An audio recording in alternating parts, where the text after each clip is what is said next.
အုပ်စုခန့်ကြီးကြီးတွေကကောင်မလေးနဲ့ချစ်ကြိုက်နေကြောင်းသတင်းတွေထွက်လာတဲ့နေမျိုးအောင်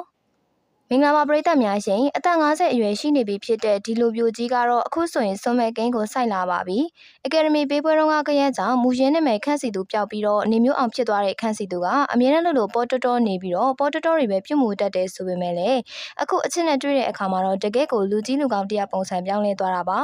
သူနဲ့ဒီကောင်မလေးအတူတူရိုက်ကူးထားတဲ့ပုံတွေကဆိုရင်လည်းအင်တာနက်ပေါ်ကိုရုတ်တရက်ပြန့်နှံ့လာခဲ့ပါသေးတယ်။ဒါပေမဲ့လည်းကောင်မလေးကပုံမှန်အတိုင်းဝိုင်းတွေကမဟုတ်ပဲအုပ်စုခက်ကြီးကြီးတွေကဖြစ်နေတဲ့အတွက်ကြောင့်မို့လို့ချက်ချင်းလက်ငယ်အကုန်လုံးကိုအစနာပြန်ရှင်းသွားတာပါ။ဒါကြောင့်မလို့အတိအကျပြောနိုင်တာတခုကတော့ခန့်စီသူကအုပ်စုခက်ကြီးကြီးတွေကမိမငယ်လေးတယောက်နဲ့မြေတားမျှချစ်ကြိုက်နေတယ်ဆိုတာပါပဲ။သူကအခုတော့အသက်50တောင်ရှိနေပြီဖြစ်ပေမဲ့သူချစ်သူအဲ့ဒီကောင်မလေးကအသက်20အစိတ်ဝန်းကျင်လေးဖြစ်နေတာကြောင့်မလို့ဒီလိုမျိုးကြီးကတော့တော်တော်လေးကိုကံကောင်းတယ်လို့ဆိုရပါလိမ့်မယ်။ဘလို့ပဲဖြစ်ဖြစ်အနုပညာလောကထဲမှာဆိုရင်လေပရိသတ်တွေအားလုံးရဲ့ချစ်ခင်အားပေးမှုကိုအများကြီးလက်ခံရရှိထားတဲ့သူကြီးဖြစ်တယ်လို့အခုအခြေကိစ္စမှာဆိုရင်လည်းပဲအသက်ငယ်တဲ့ကောင်မလေးရဲ့တဲတဲလှုပ်ချစ်ချင်းတွေကိုခံနေရတာဖြစ်လို့အတော်ကိုကံကောင်းလာတဲ့နေမျိုးအောင်ကြီးလို့ပဲပြောရမှာပါနော်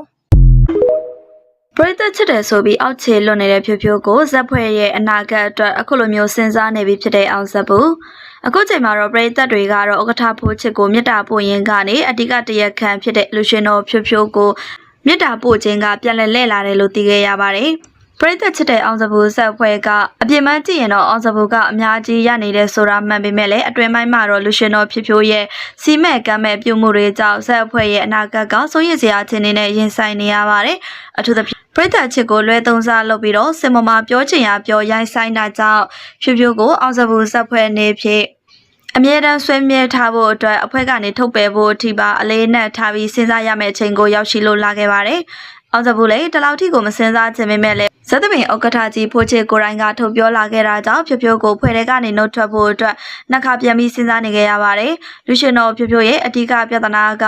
ပရိသတ်ရင်ပြီးရောဆိုတဲ့စိတ်နဲ့အနုပညာစည်းကမ်းကိုလုံးဝမျက်ကွယ်ပြုလာခြင်းပဲဖြစ်ပါတယ်။အနုပညာရှင်တရားအတွက်အဖွဲ့အစည်းတွေဖြစ်တဲ့သပင်အစည်းအရုံးကချမှတ်ထားတဲ့စီမင်းစည်းကမ်းတွေကိုလိုက်နာဖို့ပြက်ကွက်ခဲ့ရုံသာမကခံဝန်ကတိလက်မှတ်ရေးထိုးခိုင်းရဲလေဘောင်ထဲကနေပဲဝင်ပြီးတော့ထိုးလိုက်မယ်ဆိုတဲ့အထိကိုပညာသားပပပြောခဲ့တာပါအခုလိုမျိုးရိုင်းဆိုင်လာတဲ့အသုံးနှုန်းတွေကြောင့်စင်မမှာပြက်လုံးဖြစ်နေသုံးနှုန်းလိုက်တာကလည်းတပင်လောကတစ်ခုလုံးကိုမထီမဲ့မြင်ပြုစေသလိုဖြစ်လာခဲ့ပါတယ်ဒီလိုမျိုးအောက်ခြေလွတ်တဲ့လောက်ရက်တွေနဲ့အဖွဲ့အစည်းတွေအစဉ်စဉ်ပြဿနာတက်လာတဲ့အခါမှာတော့တစ်ချိန်ကမိသားစုစိတ်နဲ့ကာကွယ်ပေးနေတဲ့သူတော်မှလက်လံသွားခဲ့ရတဲ့အခြေအနေတစ်ခုဖြစ်သွားခဲ့ရပါတယ်ဥက္ကဋ္ဌကြီးဖိုးချစ်အနေနဲ့ပထမတစ်ချိန်သာမကဒုတိယချိန်မှာလည်းနားလည်ခွင့်လို့ပေးပြီးတော့ကာကွယ်ပေးခဲ့တာအားလုံးသိမယ်လို့ထင်ပါတယ်အခုချိန်မှာတော့ဥက္ကဋ္ဌကိုယ်တိုင်ကလည်းအပြစ်ကိုပြပြတတပြောဆိုလာခဲ့တာဖြစ်လို့